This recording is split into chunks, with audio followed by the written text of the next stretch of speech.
Hello dear students, आज हम करेंगे एक्सरसाइज 12.3 का क्वेश्चन नंबर 10।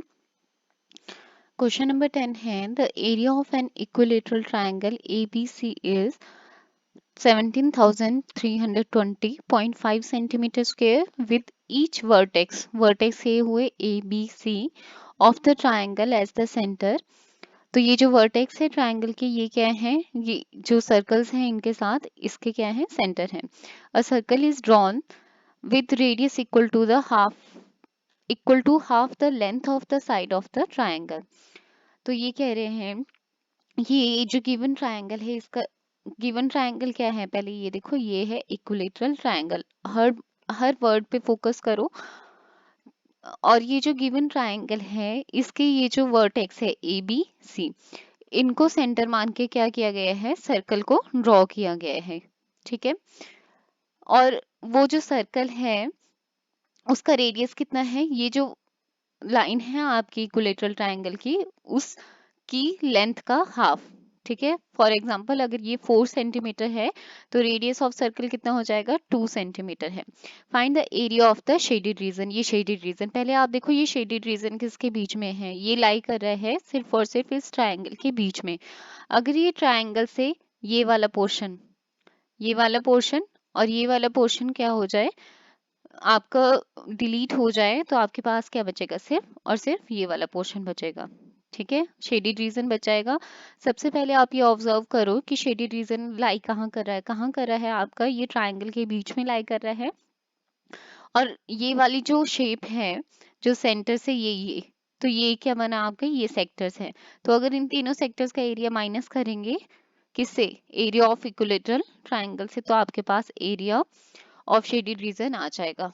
तो पहले हम इसी को क्लियर कर लेते हैं कि सॉल्यूशन लिखते हैं area of shaded region. Area of shaded region क्या है? Area of shaded region, area of equilateral triangle, triangle ABC minus minus what? ये 3 सेक्टर्स माइनस, क्योंकि देखो आपके ये जो रेडियस है ना बताया हुआ, ये बताया हुआ half of the side of triangle, तो तीनों का रेडियस क्या होगा? सेम होगा। ठीक है। इक्विलेटरल ट्रायंगल है तो तीनों साइड्स बराबर होंगी, और जो रेडियस है वो साइड का हाफ हाफ है, तो इसलिए तीनों का एरिया सेक्टर्स का क्या होगा? इक्वल होगा। तो हम लिखेंगे 3 multiply by area of a sector. ठीक है। अब हम यहाँ पे नेमिंग दे देते हैं। यहाँ पे थोड़ा सा इसको अंडरस्टैंड करने के लिए, यहाँ पे लेटर से P है और यहाँ पे क्या है? Q है। सेक्टर का नाम देने के लिए जब हम एरिया निकालेंगे, बट सेक्टर का एरिया निकालने के लिए हमें R पता होना चाहिए, और R के लिए हमें क्या पता होना चाहिए? ये साइड पता होनी चाहिए, क्योंकि रेडियस तो आपका हाफ हो जाएगा। तो हम पहले इसको सॉल्व कर लेते हैं जो गिवन इंफॉर्मेशन है। Let side of equilateral triangle, let side of equilateral triangle is equal to a centimeter, क्योंकि एरिया है यहाँ पे। एरिया ऑफ इक्विलेटरल ट्रायंगल का फॉर्मूला होता है एरिया ऑफ इक्विलेटरल ट्रायंगल। क्या होता है एरिया ऑफ इक्विलेटरल ट्रायंगल? ये होता है √3/4 इंटू साइड स्क्वायर। तो विच इम्प्लाइज √3/4 साइड का square is equal to area कितना था यहाँ पे? देखो ये यहाँ ऑलरेडी आपका एरिया गिवन है। उसके बाद √3 की वैल्यू इन्होंने बोला है कि आप ये रखोगे, इसी की तरह है, बस वो डेसिमल यहाँ से यहाँ आ गया है। अगर आपको बाई चांस नहीं भी दी है तो आप किस तरह से याद रखोगे? जो एरिया दिया है वहाँ डेसिमल इस प्लेस पे था और अब इस प्लेस पे है जो आपको वैल्यू दी है, upon 4 into side square which is equal to 1। उसके बाद अब side square is equal to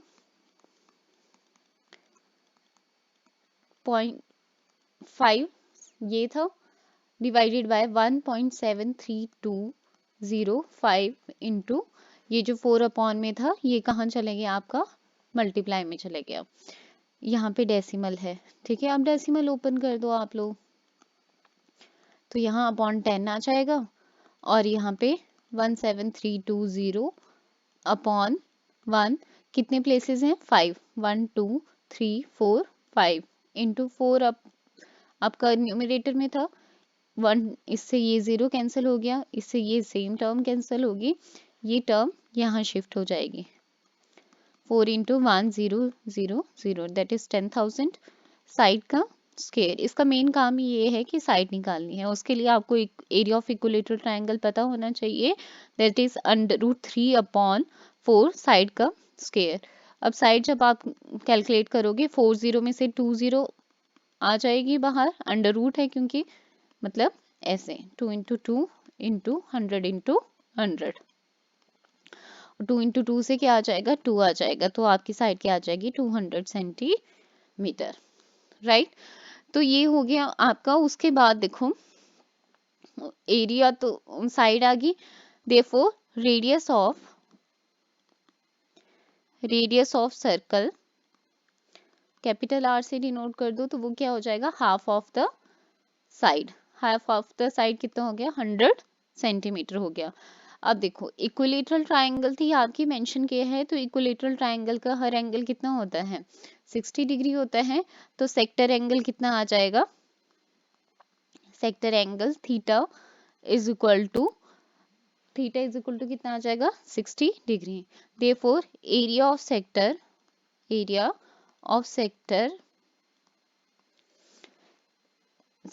इसको हमने नाम दे दिया है APQ is equal to theta upon 360 into pi r square.